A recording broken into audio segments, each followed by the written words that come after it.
Good morning friends and welcome to the pre-market view. We have seen sell-off across the global markets and across the asset classes. So US was down about 2.25% and in fact the US markets has wiped out entire gain of April and May in this month itself. European markets were too down, anywhere from about 3 to 3.5% because they were reacting to the Fed decision only yesterday. And when we look at the Asian markets today morning, Japan is down about 1%. Most of the other Asian markets are also down about 1%. In fact, there is a mild recovery after they started off with a cut of almost about 1.25 to 1.5%. And this sell-off is not confined to only equity markets, both in the emerging markets and the developed markets, but also across asset classes. So we have seen the crude oil prices tumbling 3%. The gold has come down by almost about 5%. And even the silver has actually come down by almost about 7%. Also importantly, the 10-year bond yield in US has shot up to about 2.42. Just 2 days before, US 10-year bond yields were quoting at about 2.15 to 2.2 range. Now they have shot up to 2.42. So such is the volatility in various asset classes that the currencies are taking the biggest hit. And even yesterday, almost all emerging market currencies were down about 1 to almost 1.5 to 1.75%. Particularly affected were the emerging market currencies like India, South Africa, East Asian countries. Even Japanese yen was down almost about 1.5%. Talking about the flows, friends, FIs were net sellers to the tune of about 2,094 crore in the cash market and about 1,075 crore in the futures market. This is the largest selling figure that we have seen in the last almost about 6 months. And domestic institutional investors were buyers to the tune of almost about 1,300 crore. So the overall sentiment definitely is weak. SGX Nifty is suggesting that we are going to start somewhere around 5,600 or thereabouts. The SGX Nifty is down almost about 35 to 40 points. Also, we have seen in the option market aggressive writing around 5,700 strike. On that note, let me invite Shaival to take us through important F&O cues, data and strategies that we can have in the F&O markets. Good morning friends, let's have a view at derivatives. Friends, post-Fed statement, we have seen carnage across global indices and back home also we have seen the same thing across all the instruments. Maybe it is cash, derivatives, commodities, bond or currency market. Now we have seen that market participants have aggressively have gone short in index in yesterday's trade, and also we have seen that the PCR ratio has declined significantly from 0.94 to 0.87, and which is clearly visible on the options matrix.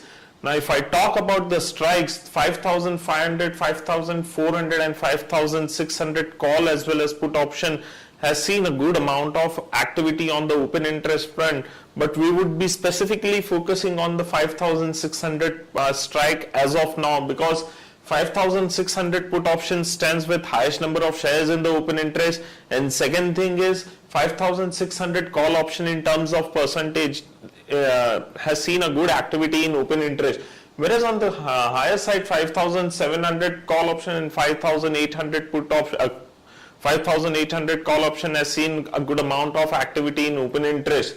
Now what we feel is that 5,600 on closing basis would act as a good support for the market. We'll need to watch these levels very closely, and from intraday perspective one can go short on Hexaware Technologies with stop loss of 81 rupees. Thank you. Friends, let me first give you an overview of what is leading to this kind of weakness across the global markets and asset classes. First of all, because of the kind of liquidity support that Fed was providing, and also the fact that Eurozone and Japan also had pumped in a huge liquidity over the last about 1 year or so, there was massive built up in the asset prices across gold, silver, base metal, crude oil and equity also, where overall markets have been doing so well. But once the Fed decided to curtail this liquidity program by the end of this year, also coupled with the fact that fundamental picture is not looking great because of the weak data which is coming out from China and Eurozone, means that fundamentally things would not look too great and the liquidity has been pulled out. So a combination of these two is leading to weakness across equity and other asset classes. Talking about the important news and events that we are tracking today, first of all, Hindustan Unilever's voluntary open offer begins today, and this is going to be at 600 rupees per share. There are expectations that the response to this open offer may not be great because a lot of long-term investors may not want to tender their shares, including institutional investors. So it remains to be seen how much acceptance ratio finally works out to. Also, in terms of the telecom sector, Idea also has joined the gang wherein they are going to cut their data tariff by almost about 90%. This has happened after Vodafone and Airtel both decided to slash their data charges by almost about 80 to 90%. But Idea as a stock has been doing very well because that's the only company with a domestic exposure in the telecom market. Bharti has a South African exposure where they've taken a huge foreign debt. And Arcom also, though, has done extremely well, has its own set of debt-related issues. So in terms of quality stock for telecom, Idea is the only one which looks very attractive, and which is why we are seeing that strength in Idea stock. Cabinet is looking at increasing the gas price over the next few weeks once the proposal meets the acceptance of the fertilizer minister and oil ministry also. So the proposal is there, but it remains to be seen when exactly it will be implemented, and this is going to be a big trigger for companies like ONGC and Oil India. Also, in another development, Siemens Limited is looking at laying off almost about 200 employees across units in the country because of the uncertain business environment. Fundamental update on Reliance Industries. In case of the refining business, the gross refining margins are likely to come off, as we have seen the complex refining margins in Singapore coming down by almost about $1.5 to $2 per barrel, and that will have some kind of pressure on the refining business going ahead. But at the same time, the petchem business of the company are doing well, and the overall margin there is likely to improve because of the fall in the feedstock price and increase in the finished product price. So overall, there is going to be some kind of a mitigation of the pressure on the refining business through improvement in the business for the petchem business.